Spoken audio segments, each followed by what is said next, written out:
ಆತ್ಮೀಯ ಸ್ನೇಹಿತರೆ ಹಾಗೂ ವಿದ್ಯಾರ್ಥಿ ಮಿತ್ರರೇ, ಈ ಒಂದು ಕರ್ನಾಟಕ ಸರ್ಕಾರ, ಕರ್ನಾಟಕ ಪರೀಕ್ಷಾ ಪ್ರಾಧಿಕಾರ ಆ ಒಂದು KSET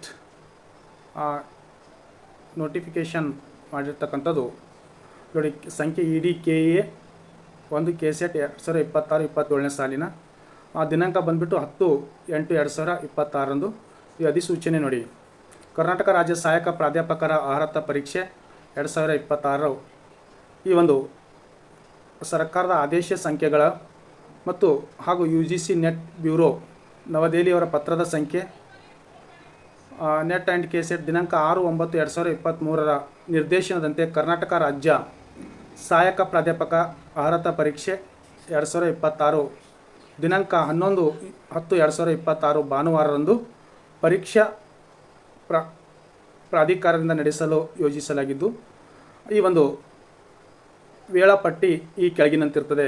ಅಭ್ಯರ್ಥಿಗಳು ತಿಳ್ಕೊಳ್ಬೇಕಾಗಿರ್ತಕ್ಕಂಥದ್ದು, ಇಲ್ಲಿ ಒಂದು ಆನ್ಲೈನ್ ಮೂಲಕ ಅರ್ಜಿ ಸಲ್ಲಿಸಲು ಪ್ರಾರಂಭ ದಿನಾಂಕ 10/8/2026, ಅರ್ಜಿ ಸಲ್ಲಿಸಲು ಕೊನೆಯ ದಿನಾಂಕ 5/9/2026, ಅರ್ಜಿ ಶುಲ್ಕ ಪಾವತಿಸಲು ಫೀಸ್ ಕಟ್ಟುವ ಕೊನೆಯ ದಿನಾಂಕ 6/9/2026, 4ನೇ ಪ್ರವೇಶ ಪತ್ರ ಅಥವಾ ಹಾಲ್ ಟಿಕೆಟ್ ಬಿಡುಗಡೆ ದಿನಾಂಕ 1/10/2026 ಮತ್ತು ಪರೀಕ್ಷೆ ನಡೆಯುವ ದಿನಾಂಕ 11/10/2026 ತಾವುಗಳನ್ನು ಯಾರು KE ವೆಬ್ಸೈಟ್ದಲ್ಲಿ ಈ ವೆಬ್ಸೈಟ್ ಲಿಂಕನ್ನು ಕೊಟ್ಟಿರ್ತಕ್ಕಂಥದ್ದು, ಇದನ್ನು ಆನ್ಲೈನ್ ಮೂಲಕ ಅರ್ಜಿ ಸಲ್ಲಿಸಬಹುದಾಗಿರುತ್ತೆ ಅಂತಕ್ಕಂಥದ್ದು ಅಭ್ಯರ್ಥಿಗಳು ಭಾಳ ಗಮನದಲ್ಲಿಟ್ಟು ತಿಳ್ಕೊಳ್ಬೇಕಾಗಿರ್ತಕ್ಕಂಥದ್ದು.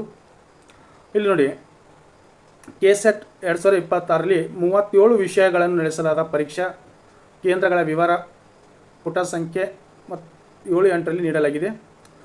ಈ ಪರೀಕ್ಷೆಯ ಅರ್ಹತೆ ಪಡೆದ ಅಭ್ಯರ್ಥಿಗಳು ಕರ್ನಾಟಕ ರಾಜ್ಯದ ಯಾವುದೇ ವಿಶ್ವವಿದ್ಯಾಲಯ ಅಥವಾ ಪ್ರಥಮ ದರ್ಜೆ ಪದವಿ ಕಾಲೇಜು, ಉನ್ನತ ಶಿಕ್ಷಣ ಸಂಸ್ಥೆ, ಸರ್ಕಾರಿ ಅನುದಾನಿತ ಮತ್ತು ಖಾಸಗಿ ಸಹಾಯಕ ಪ್ರಾಧ್ಯಾಪಕರ ಹುದ್ದೆಗಳಿಗೆ ನೇಮಕಗೊಳ್ಳಲು ಅರ್ಹರಾಗಿರುತ್ತಾರೆ ಹಾಗೂ ಆಯಾ ಸಂಸ್ಥೆಗಳ ನಿಯಮ ಮತ್ತು ಕಾಯ್ದೆಗಳಿಗೆ ಒಳಪಟ್ಟಿರುತ್ತಾರೆ. ಇಲ್ಲಿ ವಿಶೇಷ ಚೇತನ ಅಂತಂದರೆ PW, ತೃತೀಯ ಲಿಂಗ, ಪರಿಶಿಷ್ಟ ಜಾತಿ, ಅದರಲ್ಲಿ SCA, SCB, SCC, ಪರಿಶಿಷ್ಟ ಪಂಗಡ, ST, ಇತರೆ ಹಿಂದುಳಿದ ವರ್ಗಗಳ ಪ್ರವರ್ಗ 1, 2A, 2B, 3A ಮತ್ತು 3B ಅಭ್ಯರ್ಥಿಗಳು ಕರ್ನಾಟಕ ಸರ್ಕಾರದ ಹಿಂದುಳಿದ ವರ್ಗಗಳ ಪಟ್ಟಿಯಲ್ಲಿರುವಂತೆ ಇರಬೇಕು. ಹಾಗೆ ಇದರ ಅರ್ಹತೆಯ ನಿರ್ಬಂಧನೆಗಳು ಏನು ಕೊಟ್ಟಿದ್ದಾರೆ ಅನ್ನೋ ಹಾಗಿದ್ರೆ, ಇಲ್ಲಿ ನೋಡಿ, UGCಯಿಂದ ಮಾನ್ಯತೆ ಪಡೆದಿರುವ ವಿಶ್ವವಿದ್ಯಾಲಯ, ಉನ್ನತ ಶಿಕ್ಷಣ ಸಂಸ್ಥೆ ಅಥವಾ ದಲ್ಲಿ ಪದವಿ ಪರೀಕ್ಷೆ ಪಾಸಾಗಿರಬೇಕು.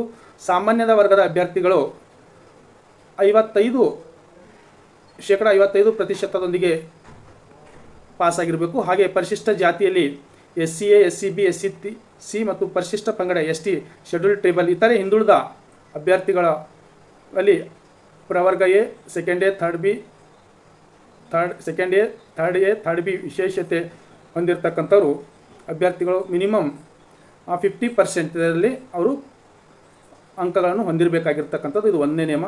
2ನೇ ನಿಯಮ ಅನ್ನುವಾಗಿದ್ದರೆ,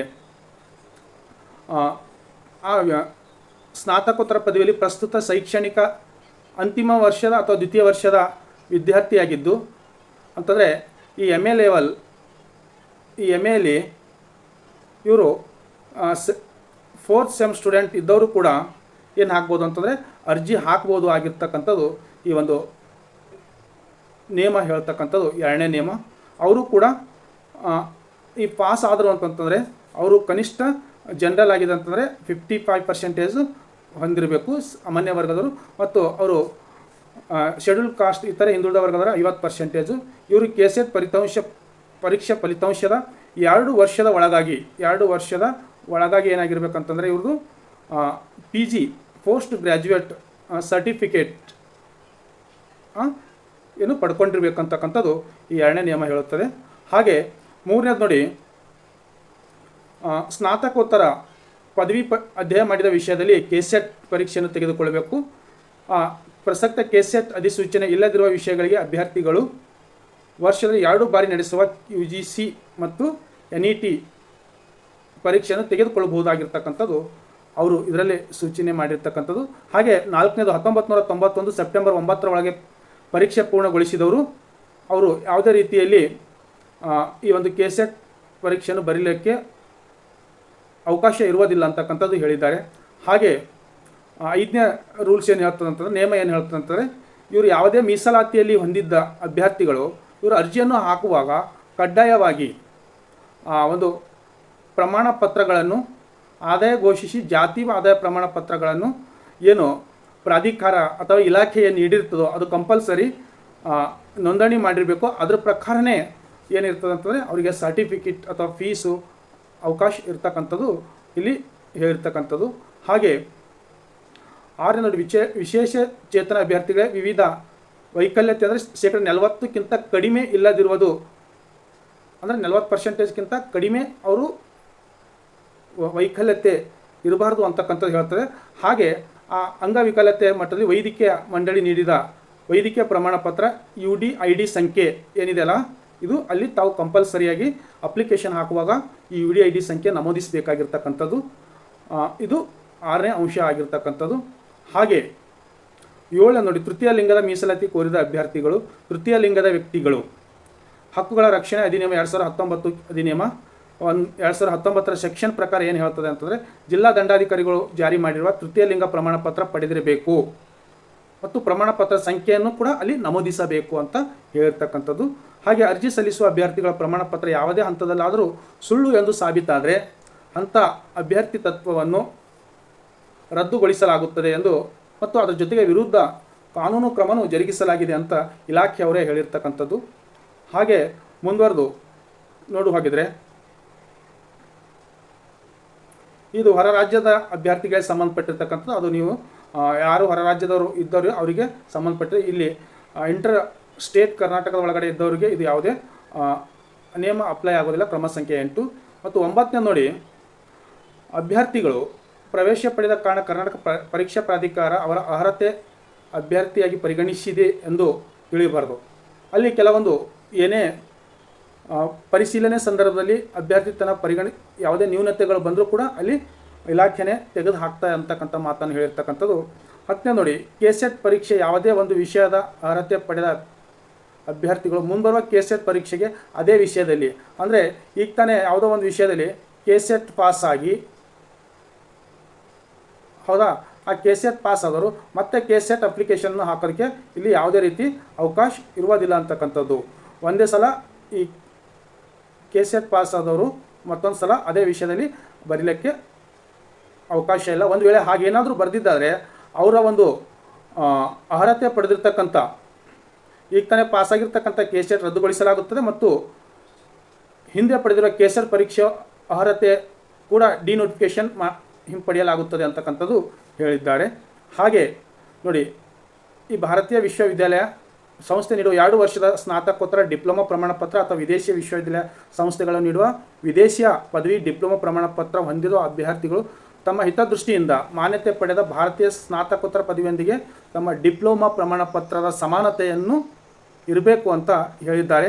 ಇದಕ್ಕೆ ಸಂಬಂಧಪಟ್ಟಿರ್ತಕ್ಕಂಥ ನೋಡಿ ಮೇನ್ ಪಾಯಿಂಟ್, ಇದಕ್ಕಿಂತ ಮುಖ್ಯವಾಗಿ 2ನೇ ವಿಷಯ ಅಂತಂತ ಹೋದರೆ ಇಲ್ಲಿ ವಯೋಮಿತಿ. ಈ ಒಂದು KCET ಅರ್ಹತೆ ಪರೀಕ್ಷೆಗೆ 2026 ತೆಗೆದುಕೊಳ್ಳೋ ಗರಿಷ್ಠ ವಯೋಮಿತಿ ಇರುವುದಿಲ್ಲ. ಇದಕ್ಕೆ ಯಾವುದೇ ವಯೋಮಿತಿ ಕನ್ಸಿಡರ್ ಇಲ್ಲ ಅಂತಕ್ಕಂಥದ್ದು. ವಿನಾಯಿತಿ ಏನಾದರೂ ಇದೆ ಅಂತಂದರೆ ಇಲ್ಲಿ ನೋಡಿ, ಕರ್ನಾಟಕ ರಾಜ್ಯ ಸಹಾಯಕ ಪ್ರಾಧ್ಯಾಪಕರ ಹುದ್ದೆ, ವಿಶ್ವವಿದ್ಯಾಲಯ, ಪ್ರಥಮ ದರ್ಜೆ ಕಾಲೇಜು, ಉನ್ನತ ಶಿಕ್ಷಣ ಸಂಸ್ಥೆಗಳು, ಸರ್ಕಾರಿ ಅನುದಾನಿತ ಖಾಸಗಿ ನೇಮಕವಾಗಬೇಕಾದರೆ ಅಭ್ಯರ್ಥಿಗಳು ಕಡ್ಡಾಯವಾಗಿ KCET NET ಪರೀಕ್ಷೆಯಲ್ಲಿ ಅರ್ಹತೆ ಪಡೆದಿರಬೇಕೆಂಬ ನಿಯಮ ಇದೆ. ಇದು ಕಂಪಲ್ಸರಿ ಇರಬೇಕು, ಡಿಗ್ರಿ ಕಾಲೇಜ್ ಆಗಬೇಕು ಅಂತ ಇದ್ದವರಿಗೆ. ನೆಕ್ಸ್ಟು ಅದರಲ್ಲಿ ನೋಡಿ, UGC ಕಾಲಕಾಲಕ್ಕೆ ಹೊರಡಿಸುವ ನಿರ್ಬಂಧನೆಗಳು, UGC ಮಾರ್ಗಸೂಚಿಗಳು ಮತ್ತು ಅಧಿನಿಯಮಗಳ ಅನ್ವಯ KCET ಅರ್ಹತೆ ಪರೀಕ್ಷೆಯಿಂದ ವಿನಾಯಿತಿ ನೀಡಲಾಗುವುದು ಅಂತಕ್ಕಂಥದ್ದು ಹೇಳಿದ್ದಾರೆ. ಹಾಗೆ ನೋಡಿದಾಗ ಮುಂದುವರೆದು ಪರೀಕ್ಷಾ ಶುಲ್ಕ ಮತ್ತು ಪಾವತಿಸುವ ವಿಧಾನ ಕೊಟ್ಟಿರ್ತಕ್ಕಂಥದ್ದು ನೋಡಿ. ಪರೀಕ್ಷಾ ಶುಲ್ಕದಲ್ಲಿ ಪ್ರವರ್ಗ ಶುಲ್ಕ ವಿವರ ರೂಪಾಯಿಗಳಲ್ಲಿ, ಸಾಮಾನ್ಯ ವರ್ಗದ ಪ್ರವರ್ಗ second A, second B, third A, third B ಹಾಗೂ ಇತರೆ ರಾಜ್ಯದ ಅಭ್ಯರ್ಥಿಗಳಿಗೆ 750 ರೂಪಾಯಿ ಶುಲ್ಕ ಇರತಕ್ಕಂಥದ್ದು. ಪ್ರವರ್ಗ 1 SCA, SCB, SCC, ST, PWD ಮತ್ತು ತೃತೀಯ ಲಿಂಗದ ಅಭ್ಯರ್ಥಿಗಳಿಗೆ ಒಂದು 500 ರೂಪಾಯಿ ಫೀಸ್ ಇರ್ತಕ್ಕಂಥದ್ದು. ಇಲ್ಲಿ ಶುಲ್ಕ ಪಾವತಿಸುವ ವಿಧಾನ ಯಾವ ರೀತಿ ಅಂತಂದರೆ, ಮೇಲ್ ಕಾಣಿಸಿದ ಶುಲ್ಕ KE ಕರ್ನಾಟಕ ಎಕ್ಸಾಮಿನೇಷನ್ ಅಥಾರಿಟಿ ಸೂಚಿಸಿದಂತೆ ಆನ್ಲೈನ್ ಮೂಲಕವೇ ಮಾತ್ರ ಪಾವತಿಸಬೇಕು. ಇದು ಸರಿಯಾದ ವಿಧಾನ ಆಗಿರ್ತಕ್ಕಂಥದ್ದು. ಅಭ್ಯರ್ಥಿಗಳು ಇದು ತಿಳ್ಕೊಳ್ಬೇಕು. ಈ ಒಂದು ಬೇರೆ ಯಾವುದೇ ವಿಧಾನದ ಮೂಲಕ ಶುಲ್ಕ ಪಾವತಿಸಲು ಅವಕಾಶ ಇರುವುದಿಲ್ಲ. ಉದಾಹರಣೆ money order, demand draft, IPO, office channel ಇತ್ಯಾದಿಗಳನ್ನು ಒಪ್ಪುವುದಿಲ್ಲ ಅಂತ ಹೇಳಿದ್ದಾರೆ. ಒಮ್ಮೆ ಶುಲ್ಕ ಪಾವತಿಸಿದ ನಂತರ ಅದು ಯಾವುದೇ ಕಾರಣಕ್ಕೂ ಹಿಂದಿರುಗಿಸುವುದಿಲ್ಲ ಅಂತಕ್ಕಂಥದ್ದು ಇದು ಹೇಳಿದ್ದಾರೆ. ಹಾಗೆ 5ನೇ ಪಾಯಿಂಟ್ಸ್ ಬಹಳ ಮುಖ್ಯವಾಗಿರ್ತಕ್ಕಂಥ ಪರೀಕ್ಷಾ ವಿಧಾನ ಮತ್ತು ಪರೀಕ್ಷಾ ದಿನಾಂಕಗಳು ಇವೆರಡೂ ಪತ್ರಿಕೆಗಳಿಗೆ ಇರ್ತವೆ. ಇಲ್ಲಿ ನೋಡಿ 11/10/2026 ಈ ಒಂದು ಪರೀಕ್ಷಾ ದಿನಾಂಕವನ್ನು ನಡೆಸಲಾಗಿರ್ತಕ್ಕಂಥದ್ದು. ದಿನಾಂಕ, ಪತ್ರಿಕೆ, ಅಂಕ, ಪ್ರಶ್ನೆಗಳ ಸಂಖ್ಯೆ, ಅವಧಿ ನೋಡಿ 11ನೇ ತಾರೀಕು 10ನೇ ತಿಂಗಳು 2026ರಲ್ಲಿ 2 ಪತ್ರಿಕೆ 1, ಪತ್ರಿಕೆ 2 ನಡೀತಕ್ಕಂಥದ್ದು. ಪತ್ರಿಕೆ 1ರಲ್ಲಿ ಅಂಕಗಳು 100 ಇರ್ತವೆ. ಪ್ರಶ್ನೆಗಳು ಕಡ್ಡಾಯವಾಗಿ 50 ಪ್ರಶ್ನೆಗಳಿರ್ತವೆ. ಇದು GK ಸಂಬಂಧಪಟ್ಟಿರ್ತಕ್ಕಂಥದ್ದು. ಅದು ರಿಸರ್ಚ್ ಮೆಥಡಾಲಜಿಗೆ ಸಂಬಂಧಪಟ್ಟಿರ್ತಕ್ಕಂಥದ್ದಾಗಿರ್ತದೆ. ಮತ್ತು ಪೇಪರ್ 2 200 ಅಂಕಗಳಿರ್ತವೆ. ಇಲ್ಲಿ 100 ಪ್ರಶ್ನೆಗಳಿರ್ತವೆ. ಒಂದು ಪ್ರಶ್ನೆಗೆ 2 ಅಂಕ ಇರುವ ರೀತಿಯಲ್ಲಿ ಒಟ್ಟಾರೆ 2 ಪೇಪರ್ಗಳನ್ನು ಕೂಡಿ 3 ಗಂಟೆ ಸಮಯ ಅವಕಾಶ ಇರ್ತದೆ. ಬೆಳಗ್ಗೆ 10ರಿಂದ ಮಧ್ಯಾಹ್ನ 1ವರೆಗೆ ಇದರ ಸಮಯ ಅವಕಾಶ ಇರತಕ್ಕಂಥದ್ದು. ಹಾಗೆ ಈ ಒಂದು ನೋಡಿ ಪತ್ರಿಕೆ 1ರ ಸಾಮಾನ್ಯ ಪತ್ರಿಕೆ ಇವು ಅಭ್ಯರ್ಥಿಯ ಬೋಧನೆ, ಸಂಶೋಧನೆ, ಭೌತಿಕ ಸಾಮರ್ಥ್ಯಗಳ ಪರೀಕ್ಷಿಸಲಾಗುವುದು. ಇದರಲ್ಲಿ ನೋಡಿ ಈ ಪತ್ರಿಕೆ ಸಾಮಾನ್ಯ ಜ್ಞಾನ, ಬೋಧನಾ ಹಾಗೂ ಸಂಶೋಧನೆ ಅಭಿರುಚಿಗೆ ಸಂಬಂಧಿಸಿರ್ತಕ್ಕಂಥದ್ದು. ಅಭ್ಯರ್ಥಿಗಳ ಸಾಮಾನ್ಯ ತಿಳುವಳಿಕೆಗಳನ್ನು ಗ್ರಹಿಸುವ ಹಾಗೂ ಯೋಚನಾ ಸಾಮರ್ಥ್ಯವನ್ನು ಅಳೆಯುವಂಥದ್ದಾಗಿರುತ್ತದೆ. ಇದು ಪ್ರಶ್ನೆ ಪತ್ರಿಕೆಯಲ್ಲಿ. ಈ ಪ್ರಶ್ನೆ ಪತ್ರಿಕೆ 50 ಅಂಕಗಳನ್ನು ಒಳಗೊಂಡಿರುತ್ತದೆ. ಪ್ರತಿ ಪ್ರಶ್ನೆಗೆ 2 ಅಂಕಗಳು ಇಲ್ಲಿ ನಿಗದಿ ಮಾಡಿರ್ತಕ್ಕಂಥದ್ದು. ಈ ಪತ್ರಿಕೆ 1 ಆಗಿರ್ತಕ್ಕಂಥದ್ದು.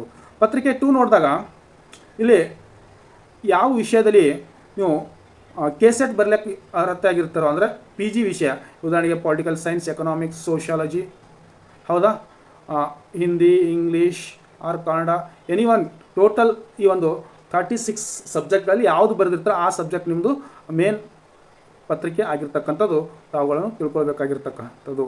ನೆಕ್ಸ್ಟು ಈ KSET ನೋಡಿ ಈ ಪ್ರಕಟಿಸುವ ವಿಧಾನಗಳಂತಂದರೆ KSET ಮಾನದಂಡವು UGC ನೆಟ್ ಮಾನದಂಡದ ಪ್ರಕಾರ ಇದು ಅಂತಿಮ ಮತ್ತು ಅಭ್ಯರ್ಥಿಗಳು ಇದಕ್ಕೆ ಬಾಧ್ಯರಾಗಿರಬೇಕು ಆಗಿರ್ತಕ್ಕಂಥದ್ದು ಇಲ್ಲಿ ಹೇಳಿದ್ದಾರೆ.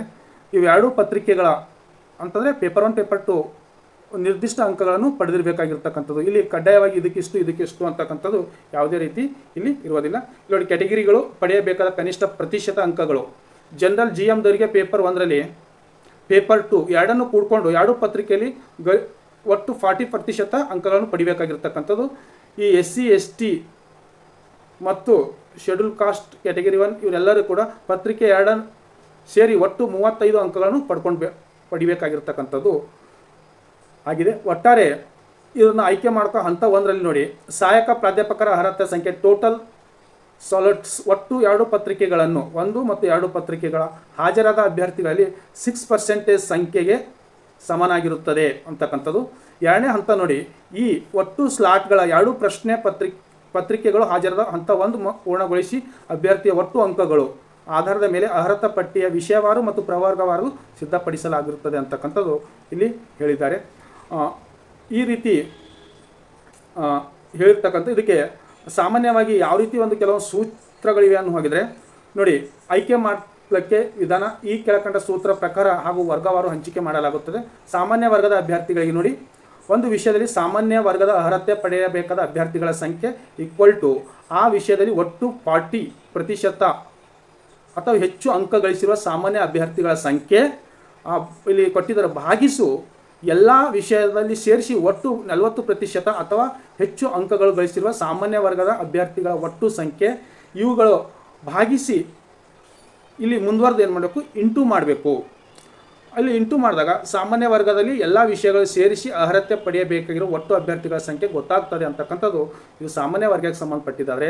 ಮೀಸಲಾತಿ ವರ್ಗದಲ್ಲಿ ನೋಡಿ ಒಂದು ಮೀಸಲಾತಿ ವರ್ಗದ ಒಂದು ಸೂತ್ರ ಈ ಥರ ಇರ್ತಕ್ಕಂಥದ್ದು. ಇದು ಸೂತ್ರ ಪ್ರಕಾರನೇ ನಮಗೆ ಕ್ವಾಲಿಫೈಡ್ ಆಗಲಿಕ್ಕೆ ಅವಕಾಶನೂ ಇರ್ತಕ್ಕಂಥದ್ದು. ಒಂದು ವಿಷಯದಲ್ಲಿ ಮೀಸಲಾತಿ ವರ್ಗದ ಅರ್ಹತೆ ಪಡೆಯಬೇಕಾದ ಅಭ್ಯರ್ಥಿಗಳ ಸಂಖ್ಯೆ = ಆ ವಿಷಯದ ಒಟ್ಟು 35 ಅಥವಾ ಅದಕ್ಕಿಂತ ಹೆಚ್ಚು ಅಂಕ ಗಳಿಸಿರುವ ಮೀಸಲಾತಿ ವರ್ಗದ ಅಭ್ಯರ್ಥಿಗಳ ಸಂಖ್ಯೆ ಭಾಗಿಸು ಎಲ್ಲ ವಿಷಯಗಳನ್ನು ಒಟ್ಟು ಸೇರಿಸಿ 35 ಅಥವಾ ಹೆಚ್ಚು ಅಂಕ ಗಳಿಸುವ ಮೀಸಲಾತಿ ವರ್ಗದ ಅಭ್ಯರ್ಥಿಗಳ ಸಂಖ್ಯೆ ಇಂಟು ಹೌದಾ ಮೀಸಲಾತಿ ವರ್ಗದಲ್ಲಿ ಎಲ್ಲ ವಿಷಯಗಳು ಸೇರಿಸಿ ಅರ್ಹತೆ ಪಡೆಯಬೇಕಾದ ಒಟ್ಟು ಅಭ್ಯರ್ಥಿಗಳ ಸಂಖ್ಯೆ.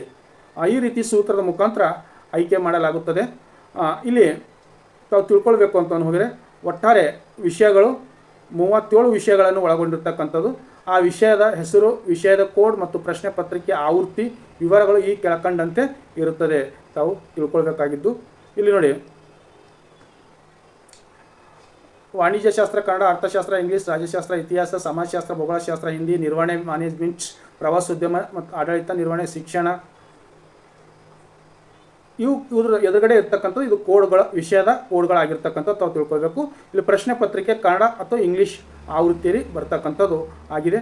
ಇಲ್ಲಿ ಮುಂದುವರೆದು ಇವೆಲ್ಲ ವಿಷಯಗಳನ್ನು ಏನಿದೆ ಅಂತಂದರೆ ಆ ಸಬ್ಜೆಕ್ಟ್ ವಿಷಯಗಳಿದೆ ಮತ್ತು ಆ ಸಬ್ಜೆಕ್ಟ ಕೋಡ್ಗಳನ್ನು ಕೂಡ ಇಲ್ಲಿ ನಾವು ನೋಡ್ತಕ್ಕಂಥದ್ದು. ಇಲ್ಲಿ ಕೋಡ್ಗಳು ಕೊಟ್ಟಿದ್ದಾರೆ ಮತ್ತು ಪ್ರಶ್ನೆ ಪತ್ರಿಕೆ ಬರ್ತಕ್ಕಂಥ ಭಾಷೆಗಳನ್ನು ಕೊಟ್ಟಿದ್ದಾರೆ. ಇದು ಮುಂದುವರೆದು ಇವುಗಳನ್ನು ಕೂಡ ಅದೇ ರೀತಿಯಲ್ಲಿ ಕೊಟ್ಟಿರ್ತಕ್ಕಂಥದ್ದು. ನೋಡಿ, ಇದರ ಕೋಡ್ಗಳು ಮತ್ತು ಅದರ ಯಾವ ವಿಷಯದಲ್ಲಿ ನಿಮಗೆ ಪ್ರಶ್ನೆ ಪತ್ರಿಕೆಯನ್ನು ಬರ್ತದೆ ಅಂತಕ್ಕಂಥದ್ದು ಕೊಟ್ಟಿದ್ದಾರೆ. ಇಲ್ಲಿ ಪರೀಕ್ಷಾ ಕೇಂದ್ರಗಳನ್ನು ನೋಡಿದಾಗ ಬಹಳ ಮುಖ್ಯವಾಗಿ ಕೇಂದ್ರ ಹೆಸರುಗಳು ಬೆಂಗಳೂರು, ಬೆಳಗಾವಿ, ಬಳ್ಳಾರಿ, ಬಿಜಾಪುರ, ದಾವಣಗೆರೆ, ಧಾರವಾಡ, ಕಲಬುರಗಿ, ಮೈಸೂರು, ಶಿವಮೊಗ್ಗ, ತುಮಕೂರು, ಮಂಗಳೂರು ಇವು ಏನಾಗಿದೆ ಅಂತಂದರೆ ಪರೀಕ್ಷಾ ಕೇಂದ್ರಗಳಾಗಿದ್ದಾವೆ. ಅದರಲ್ಲಿ ಮತ್ತೆ ಏನು ಮಾಡಿದ್ದಾರೆ, ಎ ಅಂತ ಆಯ್ಕೆ ಮಾಡಿಕೊಂಡು ಈ ವಿಷಯಗಳು ಏನು ಈಗ ತಾನೇ ನಾನು ಹೇಳಿರ್ತಕ್ಕಂಥ ಈ ವಿಷಯಗಳೆಲ್ಲನೂ ಕೂಡ ಈ ವಿಷಯದ ಕೋಡ್ಗಳು ಆಗಿರ್ತಕ್ಕಂಥದ್ದು. ಇವುಗಳು ಒಂದಾದರೆ ಬಿ ಭಾಗದಲ್ಲಿ ನೋಡಿ, ಬಿ ಭಾಗದಲ್ಲಿ 19 ವಿಷಯಗಳ ಬೆಂಗಳೂರು ಕೇಂದ್ರದಲ್ಲಿ ಮಾತ್ರ ಆಯ್ಕೆ ಮಾಡತಕ್ಕದ್ದು. ಇವು ಬಿ ಭಾಗದಲ್ಲಿ ಇರ್ತಕ್ಕಂಥ ವಿಷಯಗಳಿಗೆ ಬೆಂಗಳೂರಲ್ಲೇ ಮಾತ್ರ ಇವುಗಳಿಗೆ ಎಕ್ಸಾಮ್ ಬರೀಬೇಕಾಗಿರ್ತಕ್ಕಂಥದ್ದು. ಅಭ್ಯರ್ಥಿಗಳು ಈ ಎಲ್ಲ ವಿಷಯಗಳು ಇವರು ಇರ್ತಕ್ಕಂಥವ್ರು ಬೆಂಗಳೂರು ವಿಭಾಗದಲ್ಲೇ ಬರೀಬೇಕಾಗಿರ್ತಾರೆ. ಅದು ಮುಖ್ಯ ಬೆಂಗಳೂರದಲ್ಲೇ. ಅಭ್ಯರ್ಥಿಗಳು ಈ 19 ವಿಷಯಗಳಿಗೆ ಬೆಂಗಳೂರು ಕೇಂದ್ರ ಮಾತ್ರ ಪರೀಕ್ಷಾ ಕೇಂದ್ರವನ್ನು ಆಯ್ಕೆ ಮಾಡಲಾಗಿದೆ ಅಂತಕ್ಕಂಥದ್ದು ಹೇಳಿದ್ದಾರೆ. ಮುಂದುವರೆದು ಈ ರೀತಿ ಇದರ ಎಲ್ಲ ಅವಕಾಶಗಳನ್ನು ಇರ್ತಕ್ಕಂಥದ್ದು. ಈಗ ತಾನೇ ಯಾರು ಪಿ ಜಿ ಲೆವೆಲ್ನಲ್ಲಿ ಪಿ ಜಿ ಅಥವಾ ಪೋಸ್ಟ್ ಗ್ರ್ಯಾಜುಯೇಟ್ದಲ್ಲಿ ನೀವು 4th ಸೆಮ್ ಯಾರಿದ್ದೀರಿ, ರನ್ನಿಂಗ್ ಇದ್ದೀರಿ, ಅವರು ಕೂಡ ತಾವು KSET ಅರ್ಜಿಗಳನ್ನು ಹಾಕ್ಬೋದು ಅಂತಕ್ಕಂಥದ್ದು ನಮಗೆ ಒಂದು ಸಣ್ಣ ಮಾಹಿತಿಯನ್ನು ರವಾನೆ ಮಾಡುವುದರ ಮುಖಾಂತರ ನಿಮಗೆ ಒಂದು ಹೊಸ ನೋಟಿಫಿಕೇಷನ್ ಮಾಹಿತಿ ಕೊಟ್ಟಿದ್ದು. ಇದು ವಿಡಿಯೋ ಇಷ್ಟವಾಗಿದ್ದಾದರೆ ಲೈಕ್ ಮಾಡಿ, ಶೇರ್ ಮಾಡಿ, ಸಬ್ಸ್ಕ್ರೈಬ್ ಮಾಡಿ ಅಂತ ಹೇಳ್ತಾ ಇವತ್ತಿನ ಈ ತರಗತಿ ಅಥವಾ ಈ ಒಂದು ನೋಟಿಫಿಕೇಷನ್ ಇಲ್ಲಿಗೆ ಮುಗಿಸ್ತಾ ಇದ್ದೀನಿ. ತಮ್ಮೆಲ್ಲರಿಗೂ ಶುಭವಾಗಲಿ.